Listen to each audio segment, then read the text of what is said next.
በስመ አብ ወወልድ ወመንፈስ ቅዱስ አሐዱ አምላክ። የካቲት 23 በዚች ቀን የክቡር ፋሲለደስ ልጅ የከበረ አውሳብዮስ በሰማዕትነት ሞተ። ይህም የከበረ ፋሲለደስ ለአንጾኪያ መንግስት የሰራዊት አለቃ ነው። ለመንግስት ልጆችም አባታቸው ነው። እርሱም ከፋርስ ሰዎች ጋር በጦርነት ውስጥ እያለ ዲዮቅልጥያኖስ የክብር ባለቤት ጌታችንን ክርስቶስን ክዶ ጣዖትን እንዳመለከ ሰማ። እጅግ አዝኖ ወደ ልጁ ወደ አውሳብዮስ ልኮ ይህን ነገረው።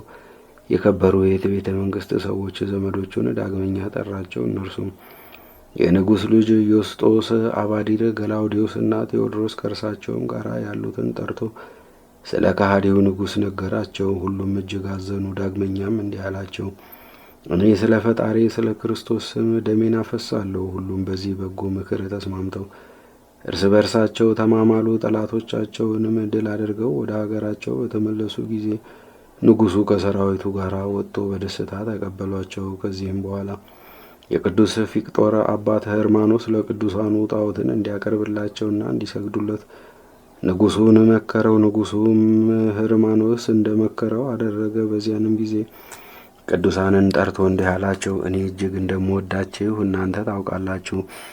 አሁንም ለአጵሎን ሰግዳችሁ ልቤን ደስ ታሰኙ ዘንድ ከእናንተ እሻለሁ። ቅዱሳንም ሰምተው እጅግ ተቆጡ። አውሳብዮስም ንጉሡን ሊገድል ሰይፉን መዘዘ። ንጉሡም ሸሽቶ ተሸሸገ። ከንጉሥም ባለሟሎች ብዙዎችን ሰራዊቱንም ጭምር ገደለ። የከበረ ፋሲለደስም ባይከለክላቸው ከንጉሥ ቤት ምንም ሰው ባልቀራቸው ነበረ።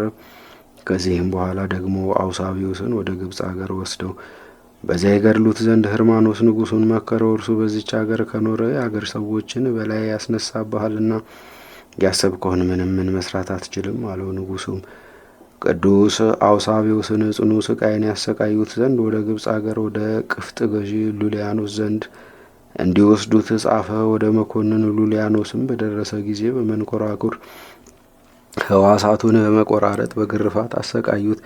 ዳግመኛም በብረት ምጣድ ውስጥ አበሰሉት። ጌታችንም መልአኩን ልኮ ከመከራው ሁሉ አዳነው።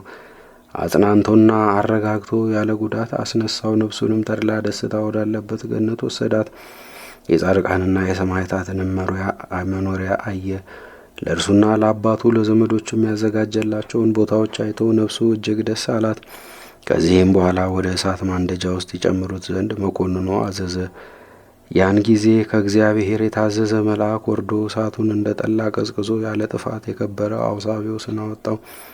መኳንንቱም እንዲህ ብለው መከሩት፣ መኮንን ሆይ ራሱን በሰይፍ እንዲቆርጡ እዘዝ፣ ከእርሱም ትግል ታርፋለህ። እርሱም የአውሳብዮስን የከበረች ራሱን በሰይፍ ይቆርጡ ዘንድ አዘዘና ቆረጡት። የሰማዕትነት አክሊልንም በመንግስተ ሰማያት ተቀበለ። ለእግዚአብሔር ምስጋና ይሁን፣ እኛንም በጸሎቱ ይማረን፣ በረከቱም ከእኛ ጋር ትኑር ለዘላለሙም አሜን። በዚችም ዕለት የምስራቃዊ ቴዎድሮስ አገልጋይ የአውስግንዮስ የምስክርነቱ መታሰቢያ ነው። በረከቱም ከእኛ ጋር ትኑር ለዘላለሙም አሜን።